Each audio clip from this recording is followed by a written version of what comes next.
Hello and welcome to the Ice Guys. This is the show that takes you into the world of the National Hockey League. Every game, every day, from a betting perspective. With pro sports handicappers, Ian Cameron, Alex P. Smith, and various guests from the world of hockey and sports betting. And now, here's your host, Ian Cameron.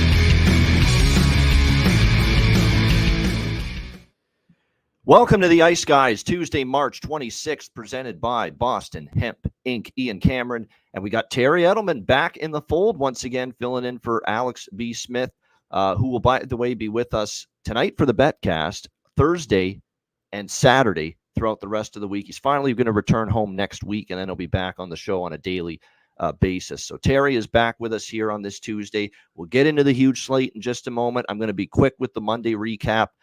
Blues, tough loss, played well enough to win. Logan Thompson was terrific. Ian, not to interrupt, but I think this is a different day because the stream for today is not on.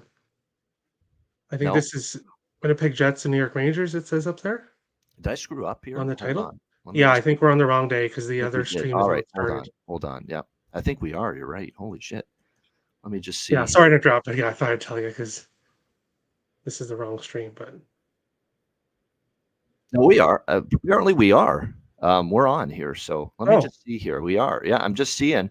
Okay, what's happening here? Why does it say Jets and Rangers there? Yeah, we're on. Sure okay, never mind. We'll keep going. Sorry about that. We're just we're getting thrown off track here. We're on apparently, and I don't know why it says Jets and Rangers. I got to figure out why this is, but nevertheless, issues. They have issues. Yeah, no doubt. We're on. It says Bruins Panthers. Okay, we're on. The show can continue.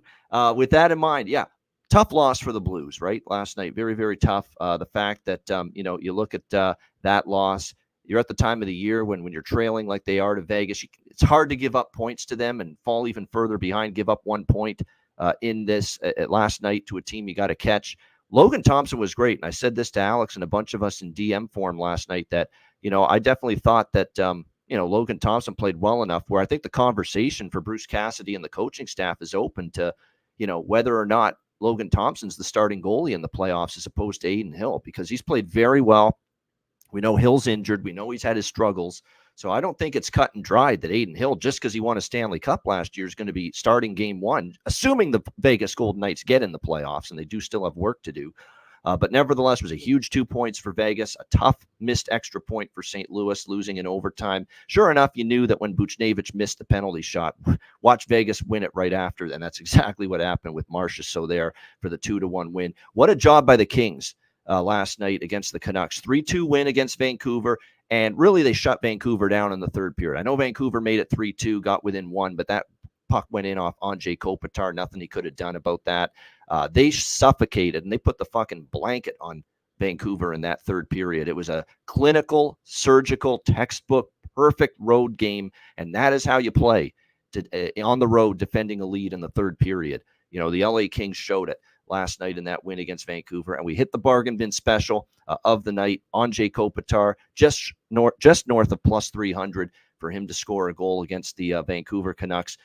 Keep riding Kopitar right now. He's feeling it. He's on a point streak. He's had, I believe, multi-point games, 4 or 5 in a row now for the LA Kings, and he scored a bunch of goals lately during that stretch. So Andrei Kopitar, like we said yesterday, it's why we liked him in the bargain bin play. He is heating up at the right time of year here for the Los Angeles Kings. Terry, your thoughts on the 2 games we saw Monday night? Yeah, well, it was another profitable night for me. Since that Friday, my last day here on the show, I've been just rocking and rolling. 4 winning days in a row. So yesterday was no different. Bet the draw in both games, which I added a little bit late during my show. We got it with the St. Louis and Vegas Golden Knights plus 370. That was a nice cash. Shea Theodore continues to assist. I continue to bet Shea Theodore assist props. He gets one there. Jake Neighbors, his point streak comes to an end. But sadly, all streaks must eventually come to an end. That happened with Neighbors there. And then the LA Vancouver game, I was on Canucks money line. So that was a loser, but I was also on the under 5.5.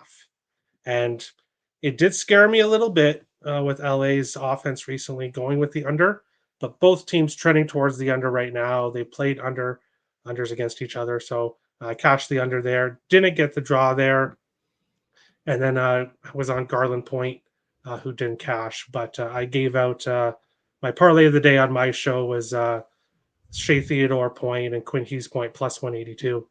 So that was a nice winner. So finished the day up a little bit, and now looking towards today's slate.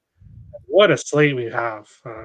Ian knows when to pick them for the betcast because there's so many good games to talk about today. So it's great. There are, and there's so many with playoff implications and games where you got two teams head to head that both need points. And that's what makes this card very, very interesting and very, very appealing. Terry mentioned the betcast. We will mention it once again tonight. Live betcast coming your way, 7 p.m. Eastern time. We are excited for it, no question. And like I said, this is a betcast that we scheduled it weeks ago. And we looked ahead and we saw, man, what a slate when you've got Bruins, Panthers on this slate. First place battle in the Atlantic, playoff rematch as well. Capitals, Red Wings, almost like a playoff game with those two teams facing off. Flyers and Rangers. Rangers trying to win a division. Flyers just trying to make the playoffs. Meaningful game for both teams. Devils and Leafs. Devils aren't completely out of it.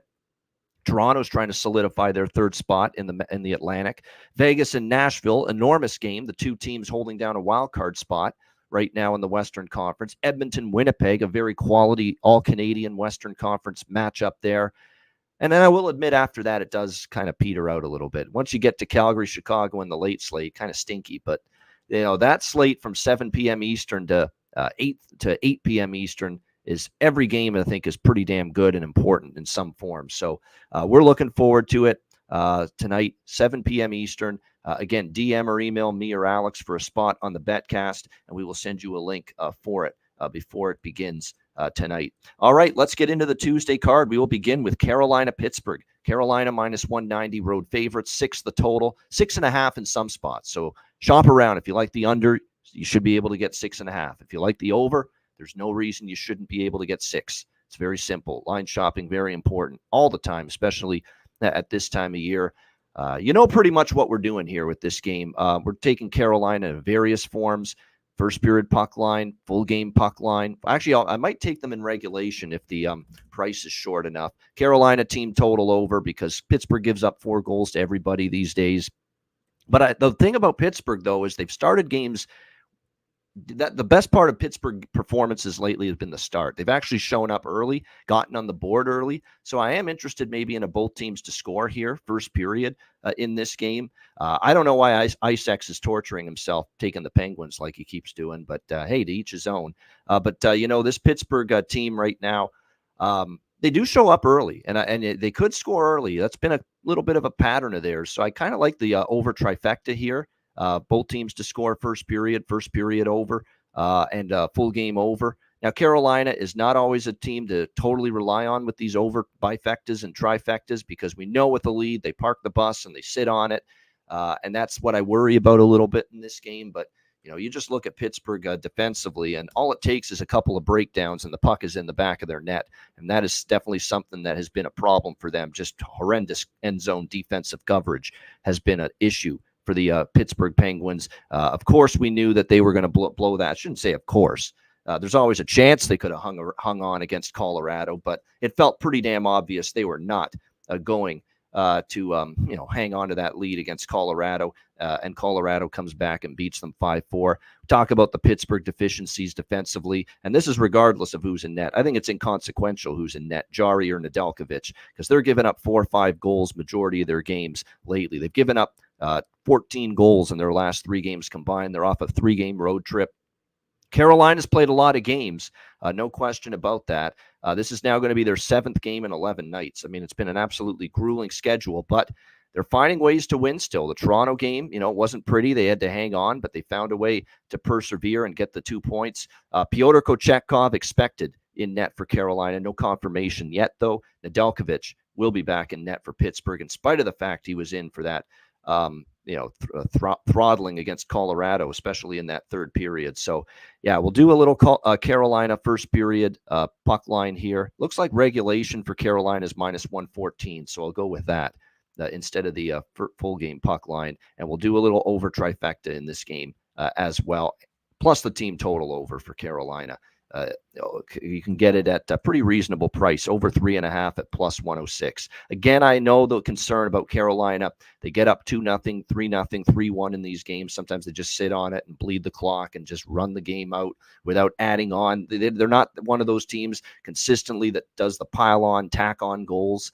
But I think tonight against a defensive sieve like this, they are still capable of getting to that 4 that we need. What do you think here, Terry? Hurricanes, Penguins? Yeah, I do like the Canes to win this game. There's a really heavy overtime history between these two teams. 5 of the last 9 have gone to overtime. Carolina's gone to overtime in 3 of their last 6. And they have played so much hockey recently. So for me, if I'm betting Carolina in this game, which I do have them in a parlay, it's as a parlay piece here. They are 11-2-1 in their last 14 against the Penguins. So I see this either being a close game where Carolina will most likely find a way to win, or I could see this being a Carolina smash spot.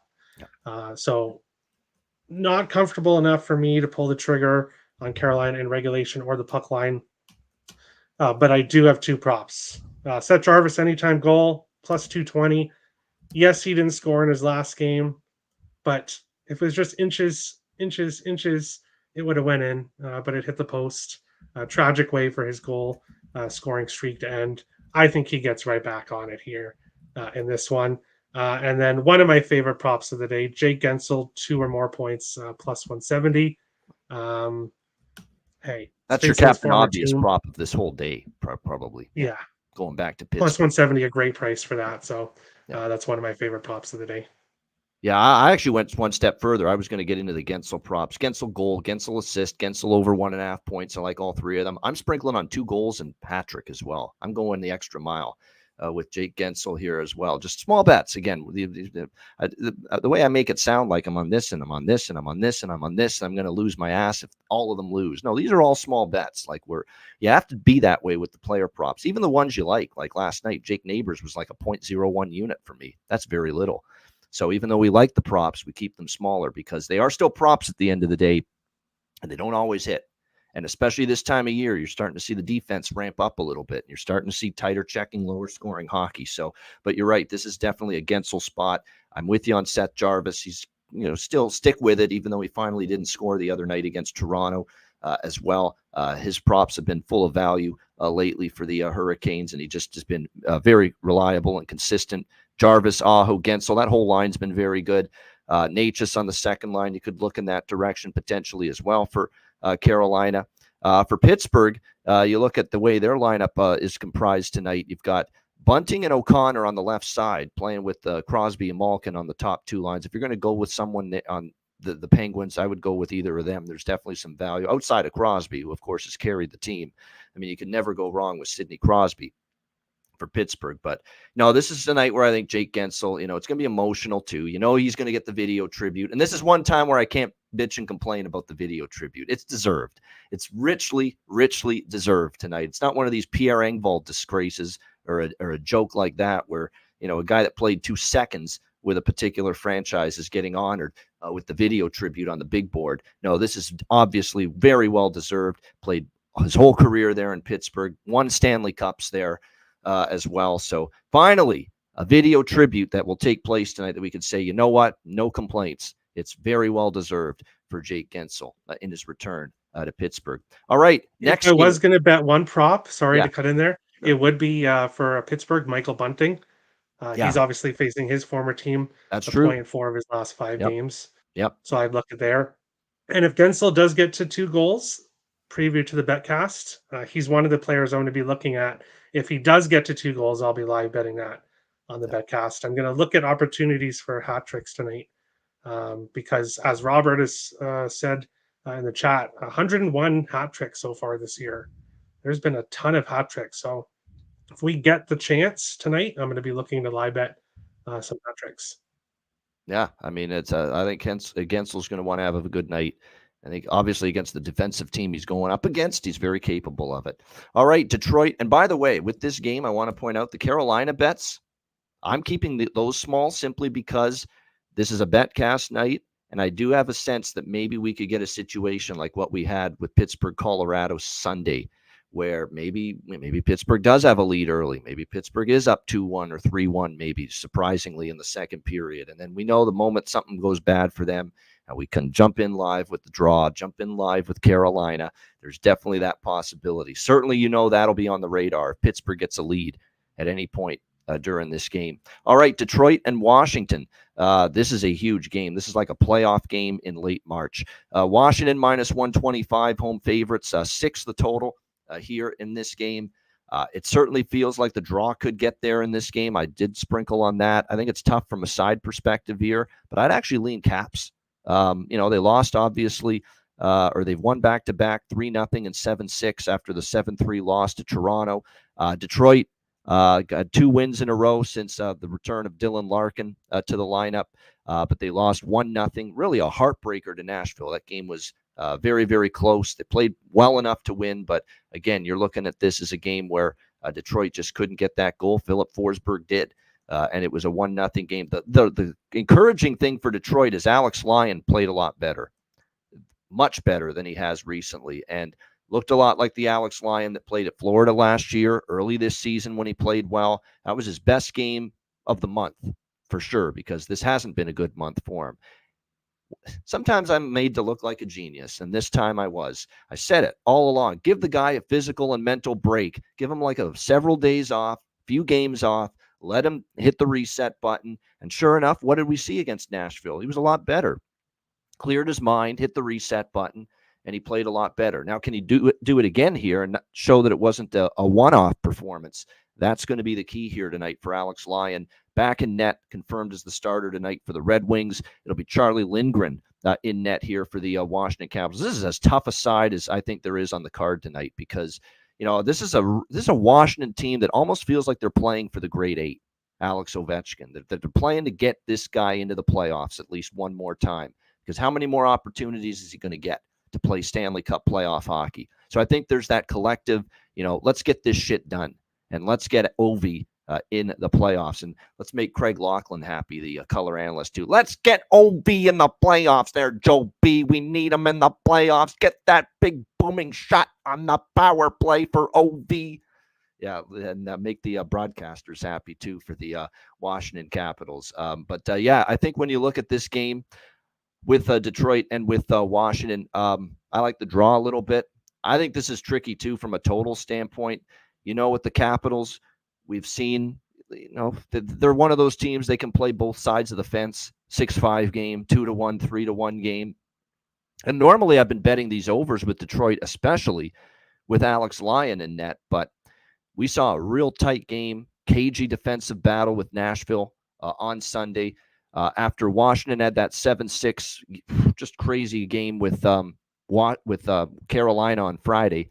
They tightened things up, and it was a 3-0 game against Winnipeg, the shutout win. That Spencer Carberry was harping on defense probably after the Carolina game, not to mention the Toronto game, when they had those back-to-back games where they gave up 7 and 6 goals, and they tightened things up defensively. We'll see if that continues here. This year, they only played the one time in Detroit. It was back in February last month. Detroit just steamrolled Washington 8-3. It was an absolute beatdown for the Red Wings over the Washington Capitals. So Washington will be looking to return the favor. Just the draw for me pregame. There are some props I like. Ovechkin for Washington. I mean, you just have to at this point. He's playing with extreme, not only confidence, but extreme motivation as well. He's been absolutely terrific. It looks like TJ Oshie is good to go as well. He's been banged up a little bit. Maybe consider props with him right now as well, back in the lineup. Miroshnichenko's moved up to the second line, so I'm kind of interested when I see that. McMichael's been in good form lately, centering that top line. We've seen him get points in 3 straight games, points in 6 of the last 7, 2 goals in the last 3 games. So anything McMichael, probably worth a look here on the Washington side. And then for Detroit, you look at what we've seen from them. Games like this, these are big games, right? Head to head. Who do you want to put your faith in? You want to put your faith in a heart and soul player. To me, that's Dylan Larkin. Props for him makes sense. Maybe a sprinkle on Lucas Raymond, though he is cooling off a little bit. And the other is Patrick Kane. I know Patrick Kane's been a little quiet lately too, but big games like this, we look for those big-time players that have been in these spots before.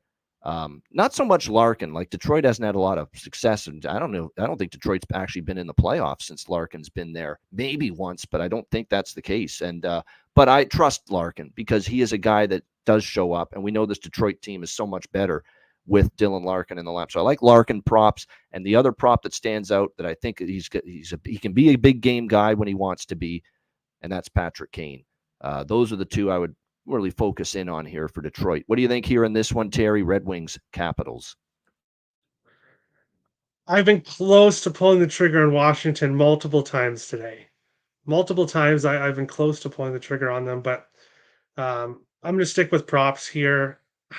I can see this game going to overtime, and of course, Islanders fans and other teams that are just trying to keep their playoff hopes alive, the last thing they want to see is a draw in this game between Detroit and Washington. But both of these two teams are desperate for points, and I don't think either of these teams are going to risk losing a point to do anything crazy here if this game is tied close to the end of the game. And then if one team is losing, they're obviously going to give it their all to tie it. So I could definitely see the draw in this game. I want to bet Washington, but I'm not going to do it. Looking at both goaltenders here, both off a really good last start. Obviously, I was on the Capitals against Winnipeg. Lindgren was just a brick wall. And it looks like in that game, Winnipeg didn't really show up maybe by the final score, 3-0, but they did outplay Washington for a good portion of that game. It's just Lindgren was Charlie Lindgren that we've seen a lot this year. So when it comes to the goaltending, I want to see, obviously, this could be a good live game to bet as well. But Alex Ovechkin, anytime goal, 5 straight games. He's continued to cash for me. I'll continue to take him. Connor McMichael for a point at plus 100. 6 of his last 7 games with a point. I did add Dylan Strome for an assist, plus 125. He's got one in 4 games in a row. And as we saw with him in the power play a few games ago, he will pass to Ovi. Even if Strome has a chance where he should be shooting, he passed Ovi and Ovi scored. So Strome assist. And then if there's one player I'm looking at for Detroit, Shane Gostisbehere, plus 140 for a point. Not available at many spots. I only see really 3 books that it's available. So maybe later on it'll be available at more books. But he's got a point 13 of his last 16 games for Detroit. So plus 140 is a great price if you can get it for him. But the 3 props I really like is Ovechkin, McMichael, and Strome here in this game. All right. Boston, Florida. We've got the what a matchup. I mean, what an absolutely terrific game. Huge game. 2 points. Battle for first in the Atlantic Division. So a huge 2 points on the line here with these two teams. We've got Florida minus 135 home favorites, 6 being the total in this game. The Florida Panthers snapping their 4-game losing streak on Sunday with a solid 4-1 performance against Philadelphia. Or was it a solid performance? Because if you actually watch that game and you do some digging, they got bailed out a little by Stolarz. Anthony Stolarz was absolutely phenomenal. He's been excellent in a backup role for the Florida Panthers all season long. To be honest with you, it was kind of a Swiss cheese night for Felix Sandstrom, the goaltender for the Philadelphia Flyers. A couple of those goals I think he should have had. They got outshot 33-15. Although a lot of it was in the third when Philly was pressing down a few. But nevertheless, Florida gets a win they needed, which is good. And now they come back home, and they got a win they needed after a tough loss the night before against the Rangers in that ABC Saturday night television game So to find a way to win that game, and as shorthanded as they were Sunday, still pretty impressive. But now all of a sudden, they've got a couple of their key guys back tonight, including the captain, Alexander Barkov, and including one of their best defensemen, Gustav Forsling.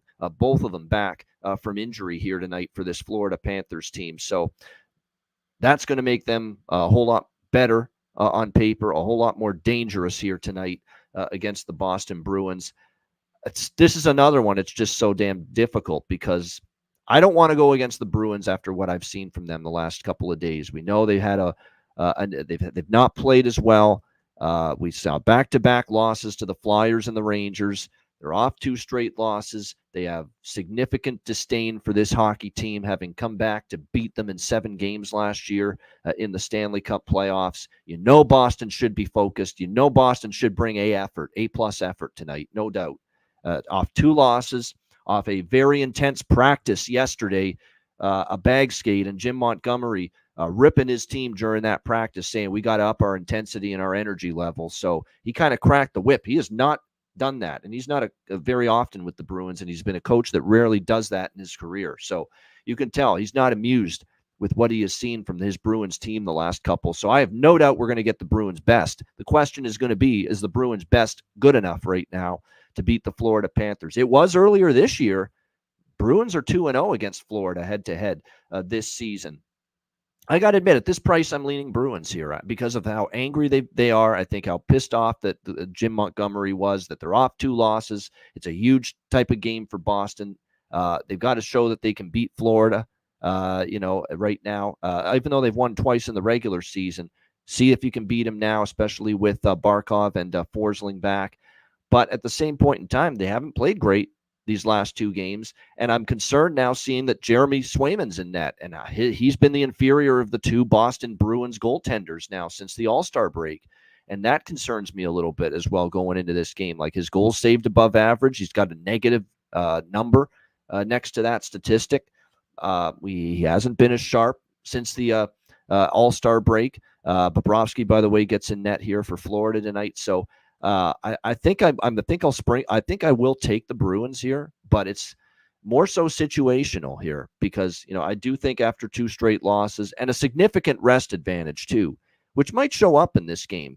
Florida had to play 3 games in 4 nights, 4 games in 6 nights now coming into this game tonight against Boston. Meanwhile, the Bruins have had 2 days off that they've had to basically fester and loathe over those 2 straight losses. They haven't played since early Saturday afternoon in Philadelphia, and now they're playing tonight. So I just get that feeling this veteran-laden Bruins team gives it their best, and it gives them a chance to win. So this is, for me, Bruins plus 115, albeit not a significant position for me. And I might sprinkle on the draw because, look, I expect a close game. Look at the head-to-head. We saw overtime in Boston in the first meeting. The second meeting was 3-1, but I believe there was an empty net goal in there. We saw 2 of the games in the playoff series last year go past regulation. So we'll do a Bruins plus draw split here in this game. I'd actually lean to the over here with the total, but I was hoping for 5.5. What I might do is and because we've got the bet cast tonight, this is something I definitely will do. If it falls to 5.5 during the bet cast, we get 5-6 minutes to start the game without a goal. We'll jump in on 5.5 because I do think the Bruins right now offensively are playing better, and defensively they're not playing as well the last few games. And you got a goalie that hasn't played as well either in net tonight lately for the Bruins and Swayman. What do you think here, Terry? Incredible matchup on paper. We hope it delivers the goods. Bruins, Panthers. I'm right there with you with the live bet angle. I'll be right there with you on the betcast for that. And you know what? I'm really glad you mentioned about the Montgomery because I wasn't aware of that. And I was looking at Florida earlier today, but I'm glad now that I've heard your breakdown there that I didn't pull the trigger on Florida.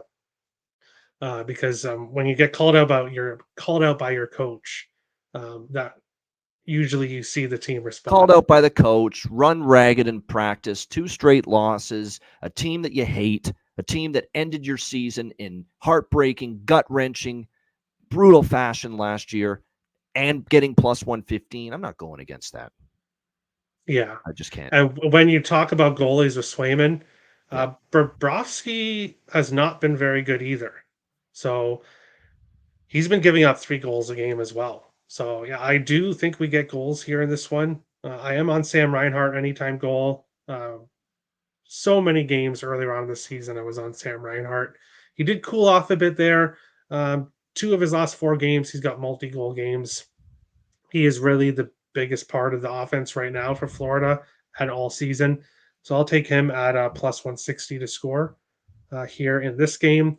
And then, yeah, I'll be looking to live bet it like you if we do get a lower scoring start here in this one. Yeah, as far as props tonight, obviously with the return of Barkov, you're definitely going to see some changes here for Florida to make room for their captain, who I know they will be happy to have back, of course. Barkov back in his familiar position with it looks like Tarasenko up to the top line, though, with Barkov and Rodriguez. So I think Vladdy Tarasenko has some significant value tonight as far as props go, moving up to that top line with Barkov and Rodriguez for the Florida Panthers. Feels like maybe a Sam Bennett game. I find the more physical the game is, which this one should be with these two teams, the better chance that Sam Bennett, scores one of his, grimy goals, if you will, right around the goal crease. So definitely would look maybe in his direction. Sam Reinhart, of course, I can't ever say, yeah, that's a bad look because of what he's done this season. Boston Bruins on their side, DeBrusk feels like a Pasternak spot maybe. I'll throw out a couple that have value right now to me. Zaka's kind of cooled off. He was piping hot coming out of the break. But Danton Heinen on the second line has suddenly chipped in a little bit for Boston in recent games. 3 goals in the last 5 games for Danton Heinen. And keep in mind, they've got him with Zaka and Pasternak on the second line. So Danton Heinen has some pretty good value. And the other one, if you really want to dig deep for value for Boston, the young kid, Brazeau. I mean, he's been, it's been really impressive to see. This guy's not even getting a ton of minutes. He's playing on the 4th line since he's joined the Bruins. He's got goals in 3 straight games. 3 straight games with a goal, Justin Brazeau, and he's been very, very solid. At some point, Jim Montgomery, look, your team's lost 2 in a row. This guy has scored 4 goals in the last 3 games for Boston. Why the hell aren't you moving him up the lineup? Why aren't you giving him a little bit greater opportunity here if you're Jim Montgomery? Because I still see him, as of now, playing on the 4th line right now for the Boston Bruins.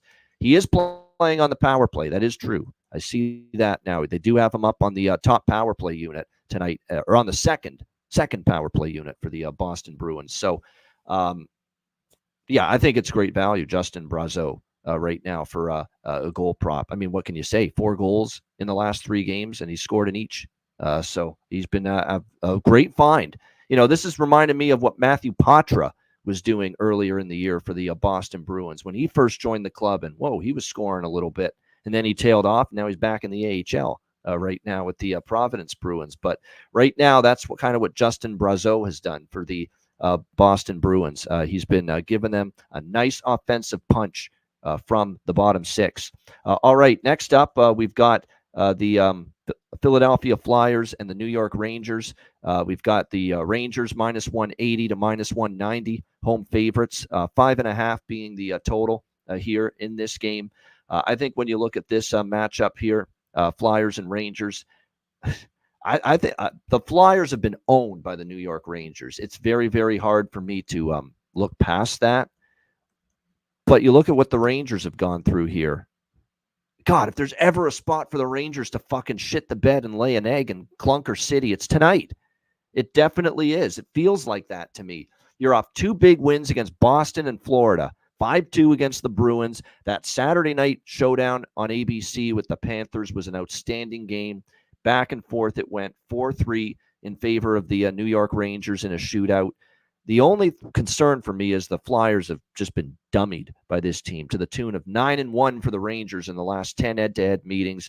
That's very difficult to bet against, in my opinion, a track record like that. But got to admit, I'm tempted by Flyers and or the draw in this game. I am, because this is such a huge point, 2 points for them. Every game is significant for them. They go back to Samuel Ersson, who was clearly better than Felix Sandstrom, who did not play well. Igor Shesterkin in net for the Rangers. And another consideration, too, that I have, and kind of leaning Philly here, too, is we got significant depletion for the Rangers on the back end, potentially going into this game tonight. They're already without Ryan Lindgren and Jacob Trouba, 2 of their more physical, better shutdown defensemen. And now Eric Gustafsson, who's been getting more minutes lately, upper body injury, and he very possibly could miss this game tonight for the Rangers. So we're talking about a little bit of a test of their blue line depth here tonight without maybe Eric Gustafsson as well. We're looking at maybe a third pair of Chad Ruedel and Brandon Scanlon getting into the lineup here on the third pair for the New York Rangers.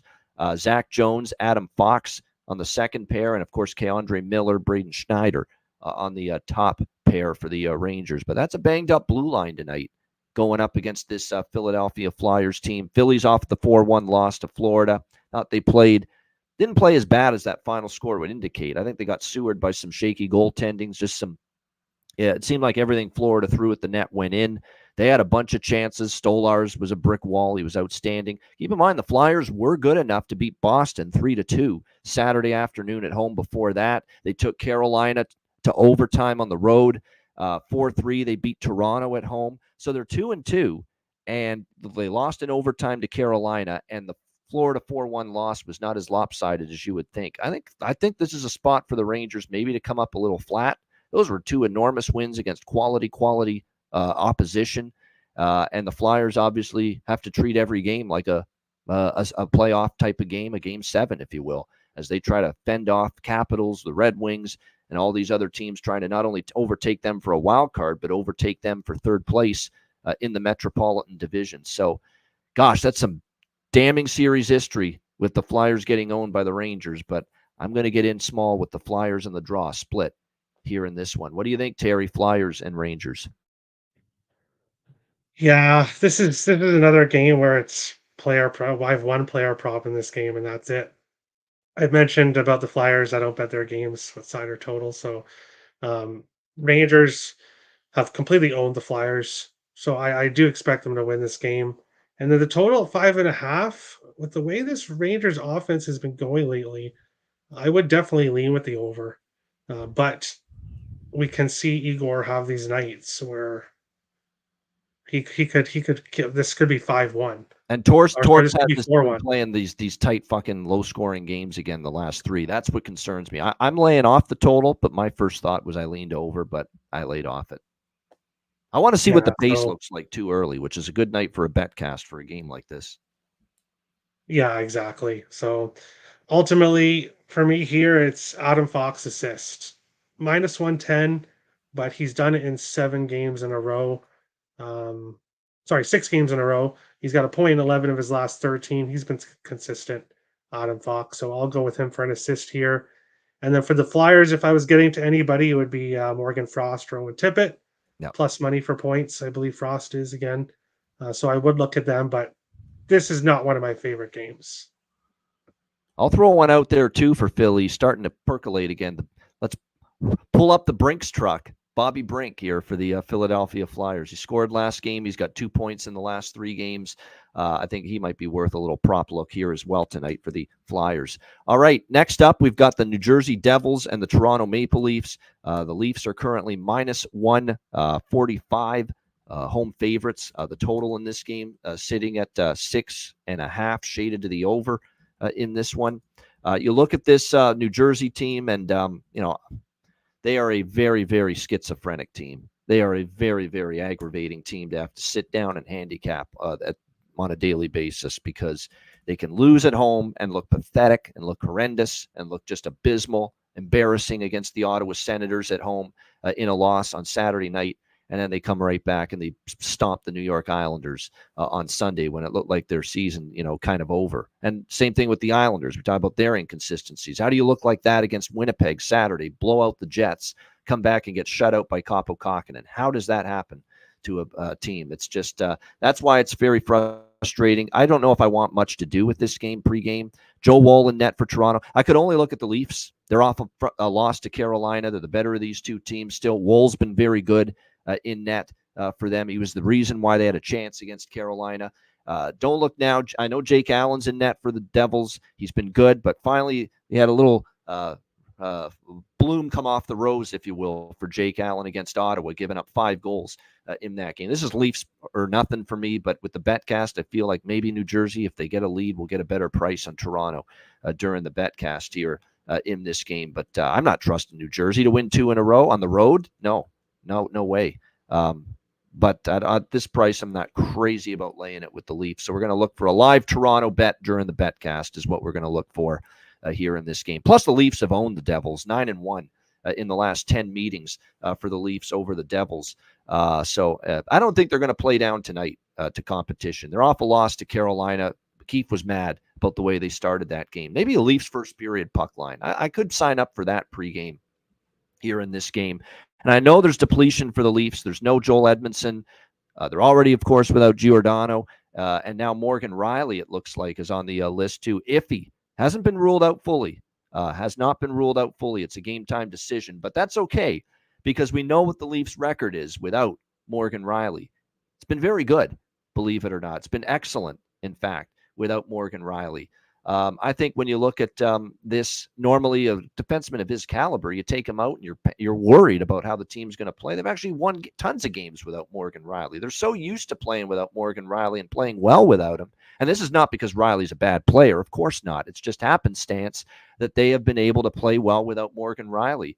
That doesn't concern me too much if he doesn't play. And if he doesn't play, Simone Benoit comes in, and everyone's pissed off that he's been taken out of the lineup the last few games for Toronto. So it gets him in there, and he's had a terrific season in a depth defense role for the Toronto Maple Leafs. Like if Edmondson's out for sure, if Riley's out as well, you got McCabe, Liljegren, Brody, Lyubushkin, Benoit, and Timmins as your blue line. You can win with that blue line against this team, this erratic bunch, New Jersey. You can win with that. So I might get in on a first period puck line here on Toronto, knowing they had a bad start against Carolina and knowing they want a better start tonight. But I won't bet Toronto full game live. Or pregame, I should say. I won't bet it. I'm going to wait for the betcast live tonight, and we're going to see if we can get a better price with Toronto. Maybe it's tied. Maybe New Jersey gets a lead, and that's when we'll pounce on Toronto during the betcast tonight. As far as the total goes, I don't have a strong feel for it. You know, Allen's been good up until that Ottawa game where he wasn't. Toronto's a team that's kind of, don't really trust the lack of blue line depth to necessarily for an under. But at the same time, Wool's been very good. Allen's been more good than bad. I could see it staying under. So I'm all over the place with the total, so I'm staying off it. What do you think here, Terry, New Jersey, Toronto? Yeah, Toronto, like you said, Toronto's owned New Jersey 10-0-1 in the last 11 meetings. We have seen a lot of overs. 7 of the 11 games went over. Toronto's gone over 6.5 in 5 of their last 6 games. So the Leafs have been going over, and a good reason why is their offense has been really good recently. The Devils, yeah, like you said, erratic. What Devils team is going to show up tonight? That's the question. We don't know what Devils team is going to show up. So for me here, it's Nylander anytime goal plus 115. Obviously not the best price, but with William Nylander, you really shouldn't expect, especially at home, you shouldn't expect any giant prices there. So goal in 5 of his last 6 games, 3 shots on goal in 13 of his last 14. So he's been consistent at shooting the puck, William Nylander. I like him to score here in this one. And other than that, I may look at this game as a live over opportunity, depending on what this game looks like. Most likely I'll have this game on TV. I'll be watching it on the betcast, so I'll be paying attention to this game live. But really, it's just Nylander anytime goal for me here in this game.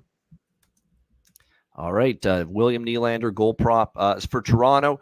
I still Bertuzzi, Domi assist. I mean, you got to rock Domi assist right now on the top line with Matthews and Bertuzzi. Bertuzzi's always worth a look. Bobby McMahon's worth a look as well. Those are the main props I'd consider here for the Toronto Maple Leafs.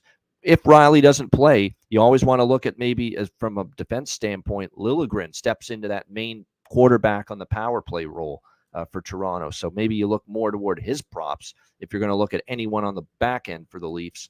For New Jersey, I'll give you a couple for New Jersey. I mean, the one thing they might be able to do is, strike for a couple of goals here tonight. I like Alex Holtz. I like him. I like what we're seeing from him. He's finally getting consistent time on the second line. He scored against the Islanders, 2 goals in the last 4 games for him. So Alex Holtz is probably my favorite player prop tonight for the Devils. Definitely getting the opportunity, not getting fucking banished to the fourth line every time he makes a mistake like he was with Lindy. There's definitely been more rope, more leeway given to him by Travis Green, and it looks like he's playing with a little bit greater level of comfort. All right, next up, we've got Vegas and Nashville. Nashville minus 145, home favorites in this game. 6 the total here in this matchup. Great win for Vegas. That game was a coin flip. Could have went either way. It was pretty even. I would say St. Louis probably had the higher degree of quality chances, but Logan Thompson was outstanding. But you're not going to get Logan Thompson tonight. You're going to get Jiri Patera because Aiden Hill's injured. So it's Jiri Patera who's going to get in the starting net for the Vegas Golden Knights here in this game tonight. His numbers haven't been great. That is for sure. We have seen him give up 12 goals in his last 3 starts and a north of 3 goals against average and a save percentage below 900 for Jiri Patera. So not exactly the numbers that you're excited about backing, especially on the second night of a back-to-back on the road here for the Vegas Golden Knights against this red-hot Nashville team. Given the fact that we are talking about a Nashville Predators team that's on this kind of run, historical as far as they've already smashed the consecutive game point streak in franchise history. It's been just an incredible run, and you have to credit this group. And it started from that decision to cancel the U2 concert, and since then they've had this crazy 17-game point streak, 15-0-2, which followed that 9-2 loss to Dallas at home, where we thought it was over for the Nashville Predators. So just an incredible job by this Nashville team. I'm on them. I know it's a popular bet. I can see already lots of people in the chat, Nashville. But when you can get a team that hasn't lost in regulation in 17 games, minus 140 at home against a team on a back-to-back on the road with a very inexperienced goalie at the NHL level, you have to take it. So for me, Nashville minus 140. I actually bet this overnight, and it was down closer to minus 130 at that time. So it's gone up a little bit. But I like Nashville here. Predators minus 140. Too cheap given the situation for Vegas, which is a negative one, and the way, obviously, the Predators are playing and the way they're rolling. What do you think here in this one, Terry, Vegas, Nashville? Yeah, I don't see Patera confirmed yet, but I definitely hope he is playing here. I really hope he is playing. You normally wouldn't see them go back to a goaltender on the second night of a back-to-back. We don't really see that at all this year, really. Yeah. But Logan Thompson's played so well. And part of me is a little worried that maybe Nashville starts him again. But Patera, first start of his NHL career, he got a win. A 5-4 shootout win against San Jose. He gave up 4 goals to San Jose.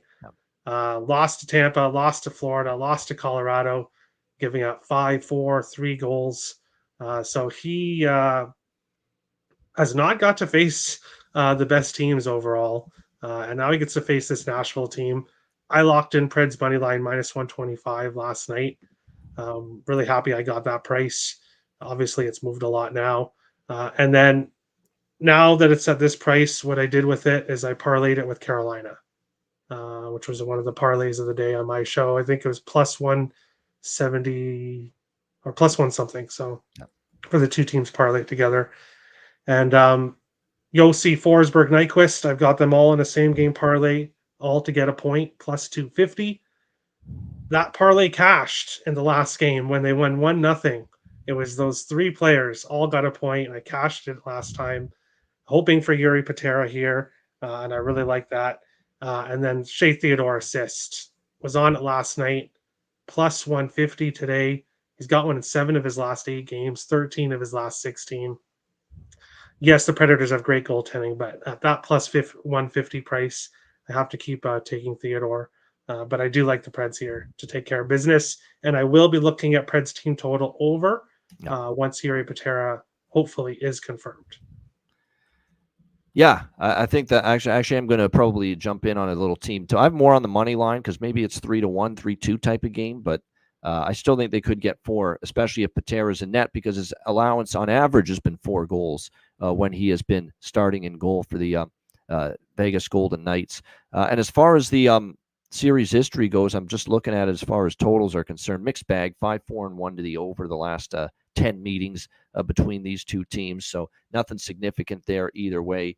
But yeah, Nashville money line for me, I would look at a little team total. Yeah, look, you can take your pick right now. Forsberg goal, Forsberg over 1.5 points, O'Reilly, Nyquist.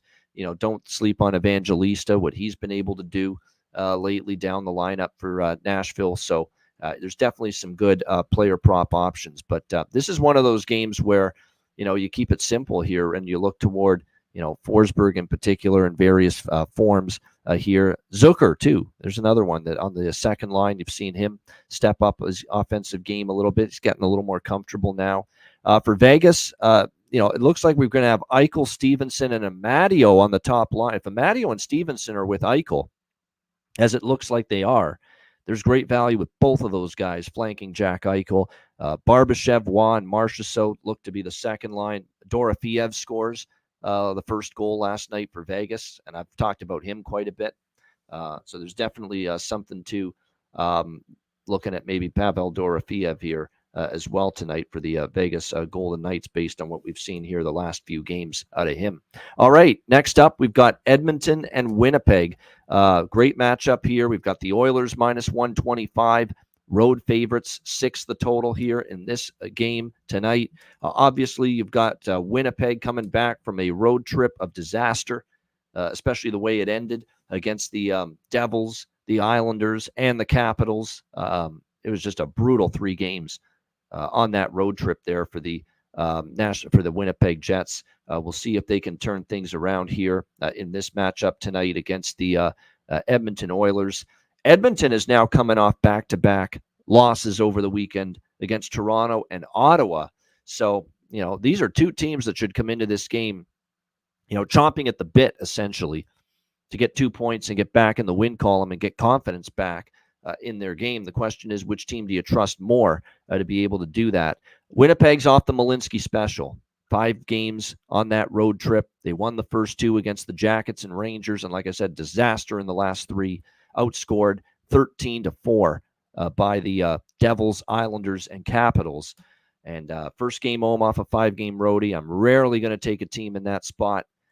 But I'm not rushing to take Edmonton. They're off back-to-back losses. Winnipeg, at least at home this year, you look at the results, they've been a pretty damn good home team all season long. But they've got to show it to me first before I'm taking them. I guess if I had to choose, I'd still lean Edmonton because I think they're the better team. But I'm telling you what right now, Winnipeg is just, I get the feeling that they could really be pissed off and play a great game and win. But like I said, I've got to see it. I do. And those 3 games were really bothersome to me just to see how out of sorts they were defensively, how just lackadaisical they were to start the game against the Islanders, how undisciplined they were against the Devils, and how just when things started to crumble for them against Washington in the third period, because they actually played a decent game in the first 2 periods again, and then it just fell apart. It's like there's almost like a little fragility is starting to happen again for Winnipeg, a little fragile. That's not what I'm looking for, especially first game home off a long 5-game road trip. So I worry about the Jets being ornery tonight. Rick Bowness is returning tonight. Maybe that sparks them a little bit too, but I got to see it before I believe it. I'm not running to bet Edmonton either, but if you had to force me to choose, I would lean Edmonton here. What do you think in this one, Terry? Edmonton, Winnipeg. Well, I did lock in Edmonton, but I don't like to see that Rick Bowness is returning tonight. That is not something I wanted to I see wonder at if he all. rushed himself back from this little medical procedure absence of his just because he sees, hey, things are starting to fucking crumble here and fall apart a little bit. I need the general's got to get back in there and lead the troops. Yeah, because they were so good at bouncing back. Previous to this losing streak, once they lost their first game, their previous 5 games that they'd lost, they had won by 3 or more. So Winnipeg was great at bouncing back, but we haven't seen that these last few games. Um, I am still on it. I still like Edmonton. I'm still on Edmonton. Um, the 5-game road trip for the Jets coming back home here. Yes, Edmonton got their butt kicked by Toronto and Ottawa back-to-back nights. Now they get to come here to Winnipeg. Edmonton has had success against Winnipeg 4-2-1 in the last 3, I believe. So they've had some success recently against the Jets. I think we get the McDavid show tonight, and I think the Oilers win this one. I am on Evan Bouchard over half an assist, -105. He has done that in 7 games in a row, and it's a great price, -105 for that. So I'm on Bouchard. Hyman's heating up again. And then for the Jets, nobody's really consistent offensively. So we'll see if they can get things going here. But for me, it's Bouchard and Oilers money line. I've said for several games, I agree with the Bouchard assist prop. It's kind of like, and by the way, I forgot to mention it in the Vegas game, and I think you might have the Theodore assist prop. I mean, these assist props have been automatic with both of these guys. There's no question. Rocco liking Ekholm here, defenseman for the Edmonton Oilers, plus 1,200 here to find the back of the net. Wow. Quite the price there with the veteran blue liner, Matthias Ekholm for the Edmonton Oilers, who did have 2 goals against Buffalo a few games ago. So that's a big price, that's for sure. There are a couple props I like for Edmonton. Hyman is, it's almost like it's crazy not to bet him to score a goal right now, hitting the 50-goal plateau the other night. Velarde is not back. Velarde is still out for Winnipeg, just to answer that question. I like Adam Henrique. He's up on the top line with Leon now. And we saw him score the other night for the Oilers, I believe, against Ottawa. So Adam Henrique, there's good value with Draisaitl and Foegele for Edmonton on that second line. Foegele, same thing. McLeod and Perry with Kane. Kane, is colder than a frigid Canadian February day or March day. That's what he is right now. So I'd probably be wanting to stay away from him. So but definitely there's some value here. I mean, we know Connor and Leon and Zach Hyman lately and all season have been the headliners, but the price that I see for Henrique, for Foegele, for McLeod, for Perry, for the Oilers, all kind of look like they have some value here for them, for Edmonton in this game tonight, as far as props are concerned. All right, next up, Calgary, Chicago. Now the card takes a turn for the worse as far as quality of matchups. We've got Calgary -170, road favorites, the total 6 here in this game against the Blackhawks, who are returning, by the way, off a West Coast road trip. So bit of a tricky scheduling spot here for the Blackhawks, but only a 3-game road trip. So it doesn't fit that auto bet fade first home game off road trip angle. It needs to be 4 games or more for that. They only went to LA, Anaheim, and San Jose. They lost the first 2 games, and then they had that miraculous comeback against San Jose where Devin Cooley for San Jose shit his pants again in the third period for the second straight time against the same damn team, the Chicago Blackhawks, and ended up losing 5-4 in overtime in that game. They're back home. You got Calgary off 3 straight losses. Calgary stick a cork in their playoff hopes if they weren't over before, certainly over now with these 3 straight losses going into this game. This is pretty simple. Calgary's fallen out of the playoffs. Still don't love their defense without Tanev and Hanifin on it. Chicago's coming back off a 3-game road trip. I could see them being sloppy. Now, the one concern is you've got the best goaltenders of each team starting in net tonight. You got Peter Mrazek for Chicago, although he's suddenly struggled the last 2 starts. 10-goal allowance for Pete Mrazek in the last 2 starts for the Chicago Blackhawks. And even Jacob Markstrom in net here for Calgary tonight. He's given up 4, 3, 5, and 3. Grand total of 15 goals in his last 4 starts. So he hasn't played as well with this, weaker blue line playing in front of him. So this is over trifecta for me. Over 1.5 first period, over both teams to score first period, over in the first period, over full game at 6 as well. I haven't said that much. There's not a lot of game, and I'm tightening the belt with the over trifectas because, there's a lot of these games where there's high stakes, big points available on the table, and you get lower scoring, tighter checking games as a result. I do not think this will be one of those games. It feels like we just roll the puck out with these 2 teams and we see a lot of goals. So I do like the over trifecta here in this game. And it is worth noting 7-3 to the over in the last 10 meetings. And especially here at the United Center, the last 3 meetings in Chicago, we've seen, or the last 4 in Chicago, 5-1, 5-2, 5-1, 5-2, 4-3, and 4-3. So 6 or more goals, 4 straight head-to-head meetings here in the Windy City between the Flames and the Blackhawks. Terry, what do you think here? Calgary, Chicago. Yeah, I'll be real quick with this game. It's my pass. One of the games I'm passing on. Now, I am going to be looking at this one live because if there isn't a goal early, like you said, in a very heavy over history, both goalies are giving up goals right now. Both teams trending towards the over. Um, Calgary 4-2. Five of their last seven have gone over 5.5. The Blackhawks, five of their last seven have gone over 6.5. And if this total gets to 5.5, only one of the last nine meetings has gone under 5.5. So I want the 5.5 number, and I want it close to plus money if we can get it. So a 6 here. I don't think we'll have to wait too long in the first. So I'll be looking to live bet this over, depending on how it looks at the beginning of the game. But other than that, staying off. The Hawks have done well against Calgary. They won 4 of the last 5.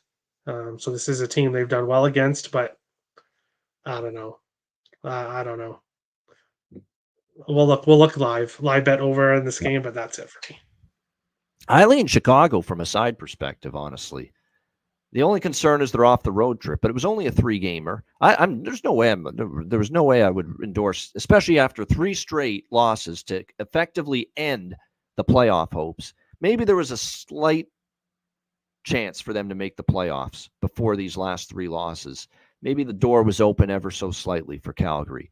But now, after these last 3 losses, it is definitively over for them as far as any chance to make the playoffs. So now's the time when I'd be very leery about laying minus 170 with the Calgary Flames on the road against anybody right now. So I do lean Chicago. I might even sprinkle on the Blackhawks slightly, but I prefer the over trifecta big time here in this game tonight with the Blackhawks and the Flames. And as far as goal props or player props, I should say, here in this game, we do have some decent options here at our disposal for player props. I think when you look at it here tonight, Calgary, we've talked about Zary and Pospisil. As long as they remain on the top line, they're a decent look as far as props go.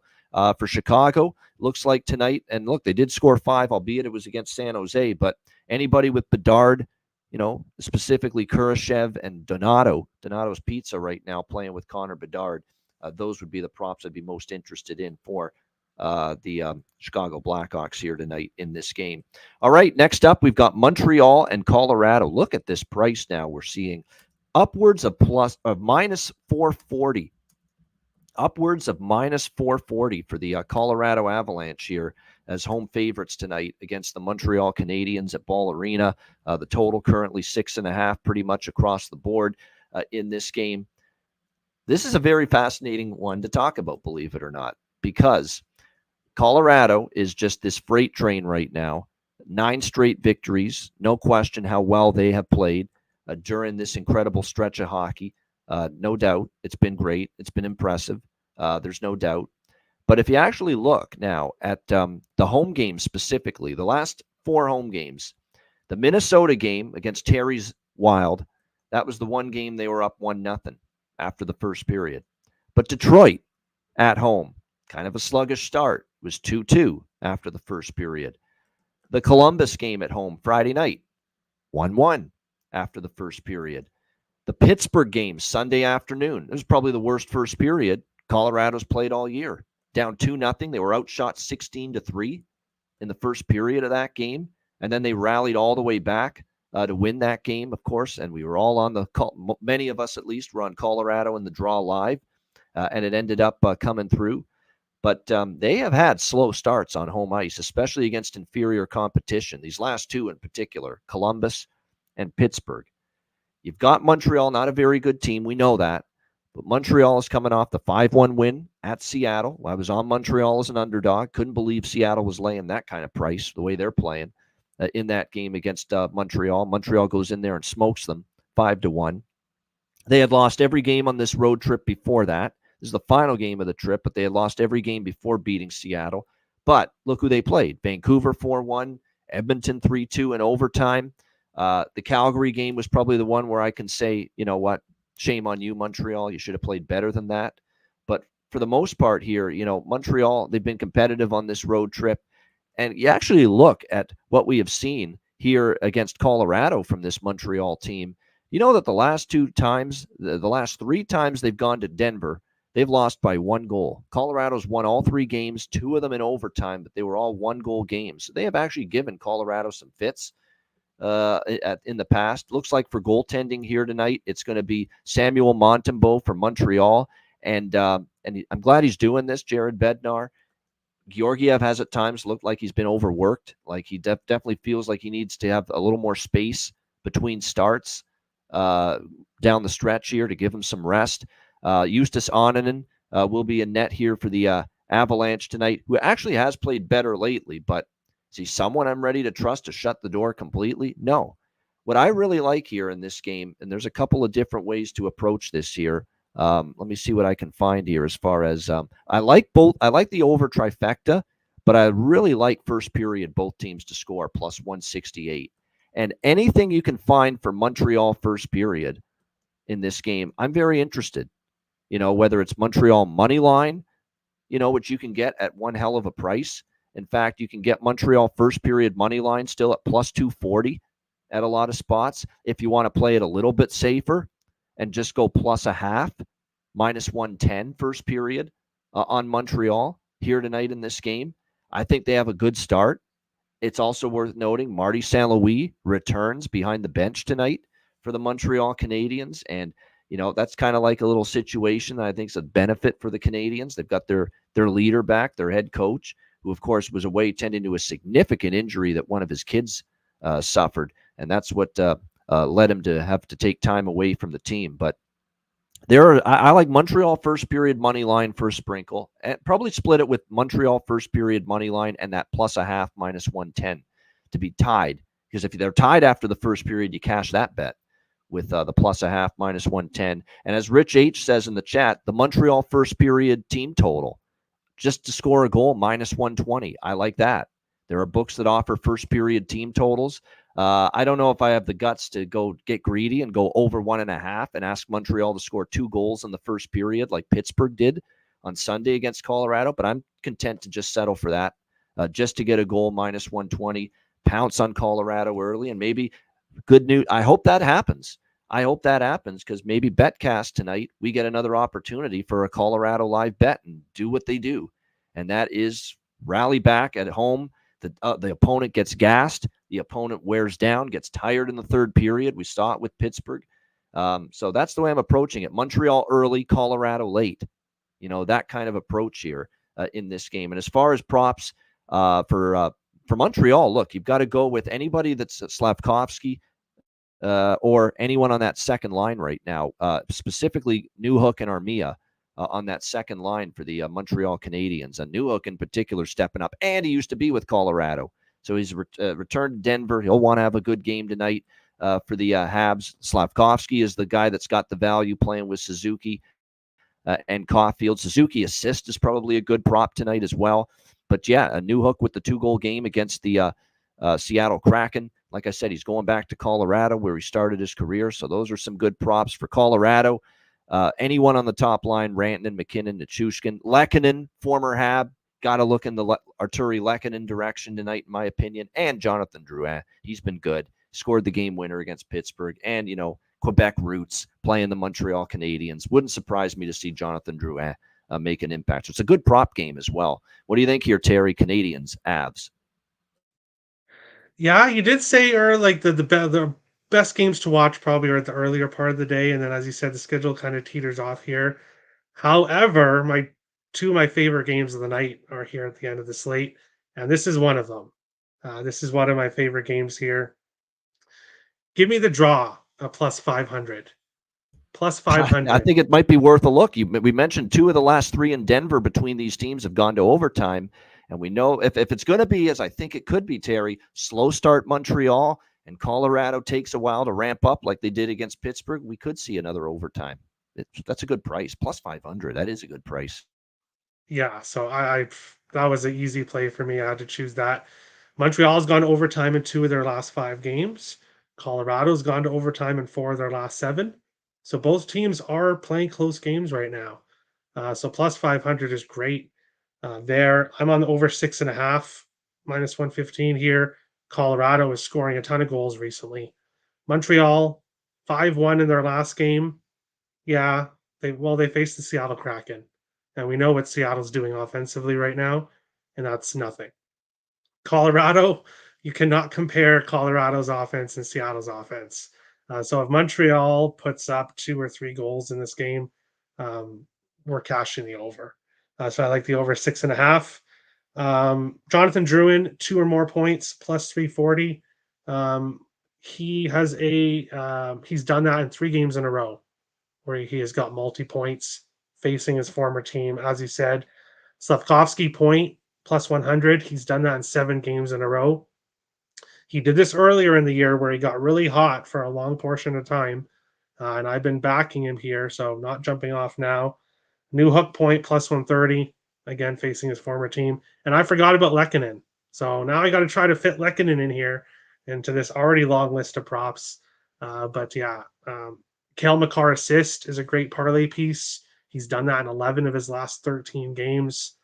McKinnon, yes, his point prop is absolutely horribly priced, but he's got a point in every single home game this year.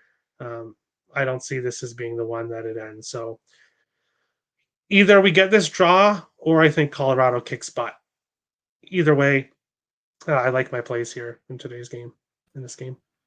And like I said, as far as goaltending, we got Montembeault for Montreal and Justus Annunen giving Alexander Georgiev a much-needed break in net tonight for the Avalanche. All right, Anaheim and Seattle. We've got the Seattle Kraken minus 210, home favorites, 5.5 the total. We'll use the sound effects to tell you what I'm on in this game. Quack, quack, quack, quack, quack, quack. Give me Anaheim here, plus 175. Get this Seattle minus 210 bullshit out of here. Come on. They can't be laying minus 210. They can't be laying minus 210 to an American Hockey League team. They can't be laying minus 210 to the Ducks affiliate. Never mind the Anaheim Ducks right now. So they're just a broken team right now. And for Montreal to come in there and dummy you like that the other night, up 4-0 in the first period, tells you all you need to know about where Seattle's at right now, and that's circling the drain. Give me Anaheim, simple as that. It's not like Montreal's a world beater and they went in Seattle and people were saying, Montreal, you can't trust, even though Seattle's minus 160. Yes, you can, because Seattle's in that much of a world of hurt right now. So for me, Anaheim plus 175 here. What do you think here, Terry? Ducks, Kraken. Yeah, apparently we're hearing that Zegras is coming back. So that's an extra little piece of offense there on the Anaheim Ducks. And yeah, I kind of figured when I saw the Kraken minus 210, I'm like, Ian's going to be on the Ducks. I could see that coming with the way you've been fading this Kraken team with this price. I've not pulled the trigger on the Ducks. I've not pulled the trigger on anything in this game. The only thing that kind of worries me is that maybe Seattle, after that really bad home game against Montreal, maybe they step up a little bit in this game. Some pride. Yeah, I mean, look, they're not going to lose every game the rest of the season. You'd be a moron to think so. But it's more so the price you're getting. Like, win or lose, I'm happy taking plus 175 with anybody against Seattle right now. Yeah, I agree. And as I believe it was Terry Ray Vegas, Vetrano. 7 of his last 8 games, he's got at least 5 shots on goal. So he's getting 5 shots on goal. There's great value with his shot prop. Jared McCann has 3 shots on goal in 5 straight games, but this is just a tough game for props. This is my second pass so far. The 2 games, or the 12-game slate. This is the only game I don't have anything in. Is this one? Yeah, nothing wrong with that. As far as props go, I don't really want anything to do with Seattle, not just the team, but the props right now either, because their offense is just dead as a doornail at this point in time. They miss Vince Dunn badly. I know we've said that a million times, but it's so true. The record without him is abysmal, and he's still out. And now Riker Evans, that good young defenseman who's actually played well at times, is out too now for Seattle.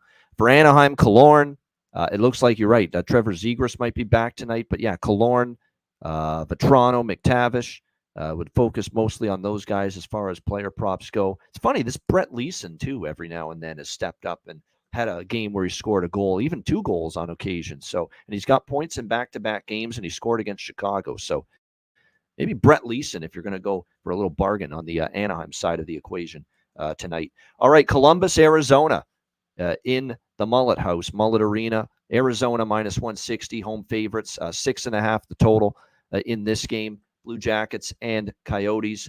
Obviously, the Coyotes are a team that, on home ice continues to be pretty spunky. They had the win against Seattle last weekend. They played a very good Dallas team, though. Their last home game, they ended up losing that one by a score of 4-2. We'll see how they fare here tonight against the Blue Jackets. Again, this is a team that Arizona probably can win against and should win against here on home ice. Vejmelka is in net for the Arizona Coyotes tonight. Elvis Merzlikins once again for the Columbus Blue Jackets. I think when you look at this spot here for Arizona, I like them to win, but I don't like the price. I'm still not really enamored with ever taking Arizona at minus 160. Doesn't matter who they're playing or if they're playing at home, but they should win this game. Vejmelka's actually, and Carter Hutton, mentioned this a week or two ago, that Vejmelka's one of the goalies. He had the arrow pointing up, and rightfully so. If you look at his last 5 starts, he's given up 3 goals or less in each of his last 6 starts, 2 goals or less in each of his last 3 starts. He only gave up the 2 to Minnesota, even though they lost. Gave up just 1 goal to New Jersey in a victory, and the 1 goal allowed in that win against Seattle last Friday. So, Karel Vejmelka has actually played quite well here for the Coyotes of late. We'll see if he can keep it rolling. I can't say the same about Elvis Merzlikins because he's in net, and he has been just crushed in 2 straight starts. 6 goals to Winnipeg and Colorado. Now, granted, those are 2 pretty good teams, but not what you want to see out of Merzlikins. He's allowed 17 goals during his 4 games losing streak. Not what you want to see. His goals against have plummeted to 3.4 goals against, .899 save percentage. I do like the over trifecta, but I'm also adding the Arizona team total over 3.5 as well. And that is always what I look to do with the home favorite. Wide lay minus 160. You can get a nice, comfortable, even money, minus 105, minus 110 with Arizona team total over 3.5. And I do like that here tonight. That's my favorite look in this game, is the Coyotes team total over. But I am going to sprinkle on the smaller over trifecta here as well in this game. What do you think here, Terry? Blue Jackets and Coyotes. Oh, yeah. And then, of course, the big news item is Josh Doan, the son of the legendary. Played his whole career there with the Jets/Coyotes, the original Jets/Coyotes franchise. Shane Doan, his son Josh, called up from the American Hockey League and will make his NHL debut tonight. That's special stuff right there, just because of Shane's connection to the franchise all these years. And now he gets to see his son don the Coyote jersey for the very first time in the National Hockey League. So that's going to be pretty damn cool. I mean, if you're any kind of hockey fan, that's pretty cool. We get to see something like this here tonight. Everybody thinks the world of Shane Doan as a person, so everyone's going to be so happy for him that he gets to see his kid not only make his NHL debut, but for the team that he played his whole career with. And it looks like Andre Tourigny is going to put Josh Doan on the 3rd line tonight with Jack McBain and Matthias Michelli. It looks like it's still Keller, Bukestad, Schmaltz, Krause, Cooley, Gunther on the 2nd line for them. So, just because the guy's making his debut doesn't mean he's going to score in his debut. But if you want to have some fun, there's north of plus 400 out there for him to score a goal in his first NHL game. So I don't hate putting a couple shekels on that. What do you think here in this one, Terry? Columbus, Arizona. Yeah, I have I like Doan. I like Doan to score, and I have the same amount on that as I do with my other props. Plus 405, because like you said, he's coming here and he's playing for the team his dad played for. He's getting his NHL debut. I do wish he was with Guenther, but Matthias Michelli has played great for most of the year. So a great line mate for him to have. And it's not, and so that's all good information right there. But another thing with Doan is he's not just some sloppy that's coming up here. He leads his AHL team in goals this season. He's on the top 10 of the scoring list in the AHL. So he's having a great season in the AHL. Coming up here, I love him at plus 405 to score in this game. Clayton Keller, anytime goal plus 150. Plus 150 against the Blue Jackets defense when Keller scored in 6 of his last 7 games. I'll take that. Nick Schmaltz assist.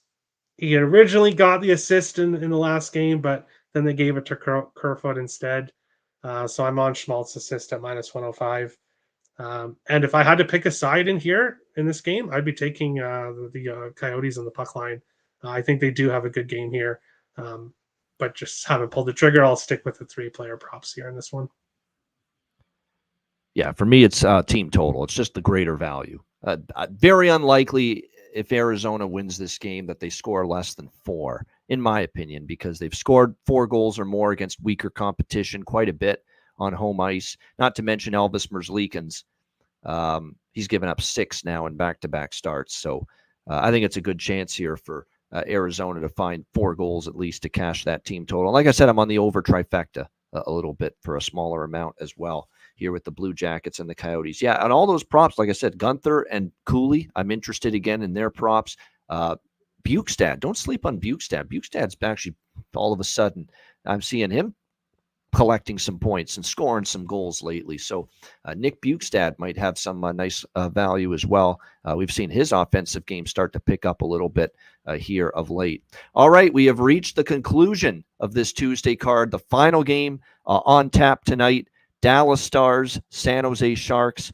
Our own Matt Robinson, Dallas Stars fan himself, will be in attendance in San Jose for this game tonight. And in fact, he's going to actually check in for a little bit, at least on the Betcast tonight from San Jose. So we'll get his impressions of the Stars and the Sharks tonight there in San Jose. Right now, we've got San Jose, or Dallas rather, minus 420 road favorites here in this game. The total currently sitting at 6.5 across the board here in this game tonight, Stars and Sharks. Interesting matchup here. Obviously, I remember Dallas and San Jose, who have played each other quite a bit the last month to 2 months. They've actually played each other twice here. It's actually here in the month of March. They've already played twice. The game in San Jose was wild. It was 7-6 for the Dallas Stars in overtime. It was one of those games where they were down 6-3. They didn't play great. And then all of a sudden they rallied back all the way to win that game 7-6.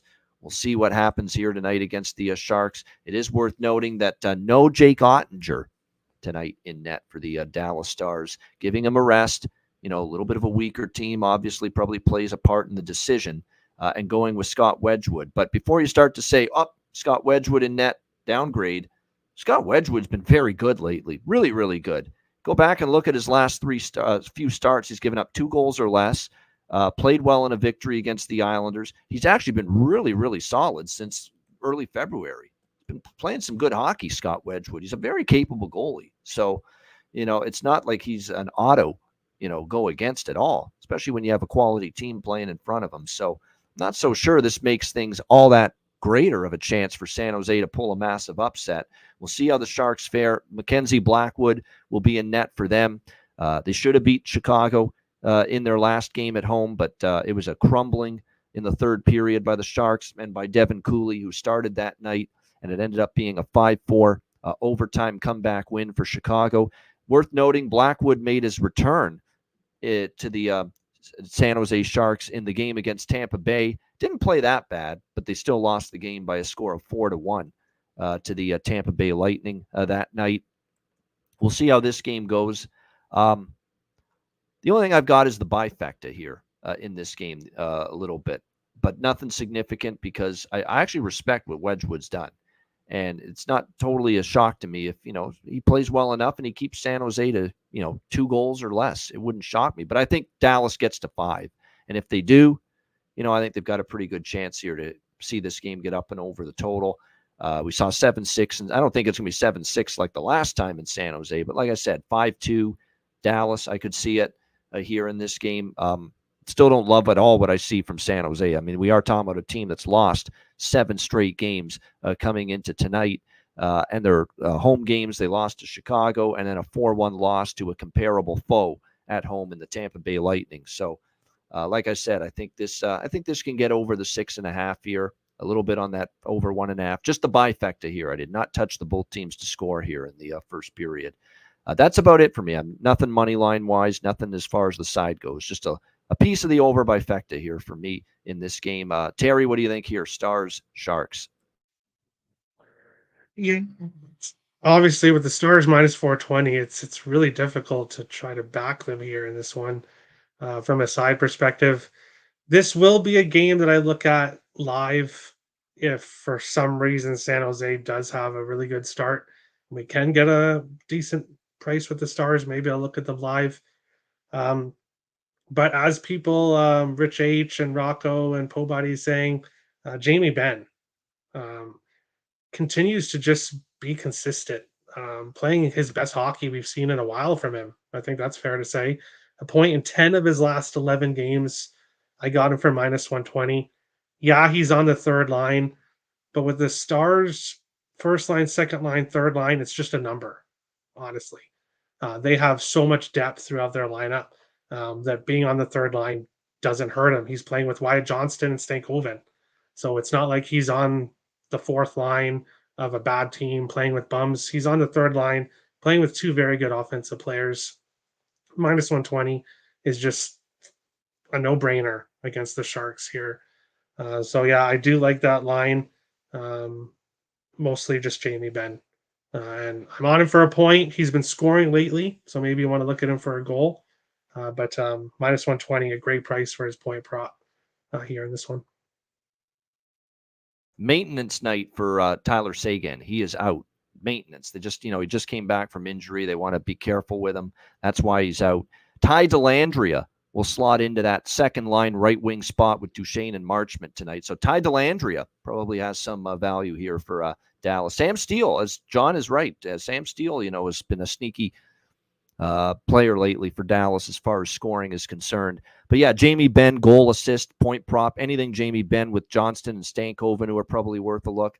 And I'm going to, even though it didn't come through last game, I believe that last time they played in San Jose, they got 7 goals, and he didn't even have a point against his old team in that game. But I'll go back to the well with Joe Pavelski tonight, going back to San Jose. Why not? Sprinkle on a goal prop there. All right, great stuff. That is the Tuesday card. Shout out to everyone in the chat. Hit the like button. A reminder, tonight's the night.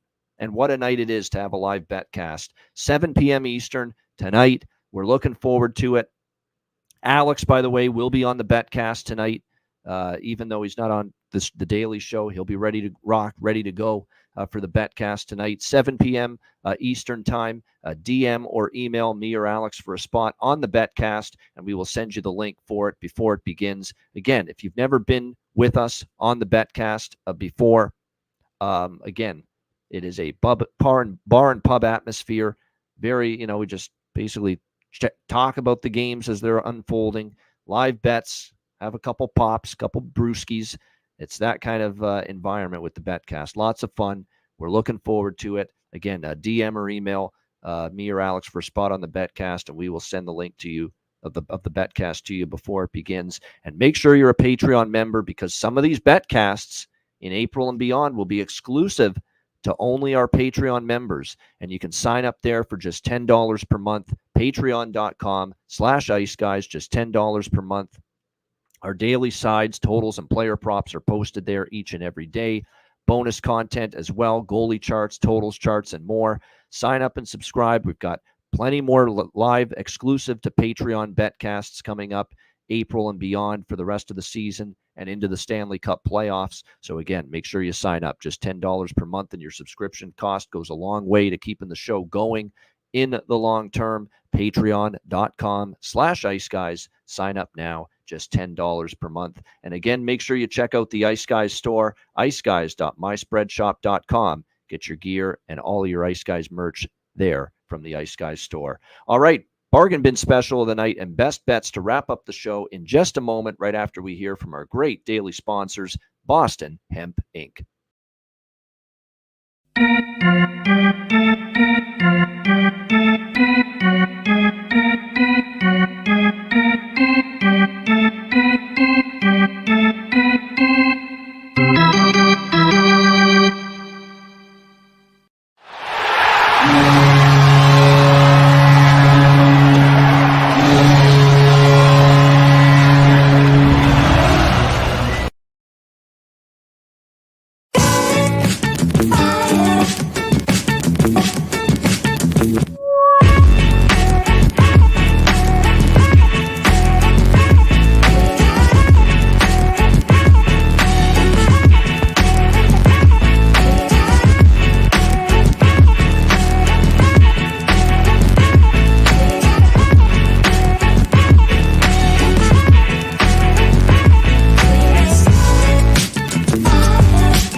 All right, Boston Hemp Inc. Make sure you check them out. And again, get 20% off all orders on the website using the promo code Ice Guys at bostonhempinc.com. All right, bargain bin special of the night. We got one last night thanks to Anjay Kopitar, the LA King veteran, who got us to the win column at plus 305 with the bargain bin special of the night for Monday. We'll see if I can deliver an encore tonight with the bargain bin special of the night. Terry, we'll start with you. What have you got tonight for the bargain bin special? Well, I hope I'm not stealing yours, but it was a no-brainer for me. Jonathan Drouin, 2 or more points, plus 340 tonight, facing his former team. Not just that he's facing his former team, but he's got multiple point games in 3 games in a row. So it's just a great spot. Plus 340 for Drouin, 2 or more points. All right, there you go. Jonathan Drouin, Colorado Avalanche, over 1.5 points for Terry Edelman with his bargain bin special of the night for this Tuesday night NHL card. My bargain bin special of the night, and I was very encouraged to see that he's getting power play time. And I know in terms of his spot on the forward lineup, it's not been on the top 6 forward group, but who am I to not make someone that's plus 700 to score a goal tonight my bargain bin special of the night, given what he's done the last 3 games for the Boston Bruins. Justin Brazeau, Boston Bruins, plus 700 for my bargain bin special of the night in what should be a terrific game. Hopefully it lives up to the billing between the Boston Bruins and Florida Panthers. Like I said, goals in 3 straight games for this kid, and he's looking to make it 4 straight, and it's plus 700 for Justin Brazeau of the Boston Bruins. That's my bargain bin special of the night. All right, best bets. Terry, what do you like for best bet? Yeah, kind of like the Drouin bet. I'm going to another former player facing his former team. Best bet, Gensel to get 2 or more points, plus 170 here. Looking to cash 2+ money bets here in my best bet and bargain bin. All right, there we go. I like it. Jake Gensel, Carolina Hurricanes, as he makes his return to Pittsburgh against his old team. Plus 170, over 1.5 points, Jake Gensel. Best bet for Terry Edelman here on this Tuesday NHL card. My best bet for this card, give me those red hot.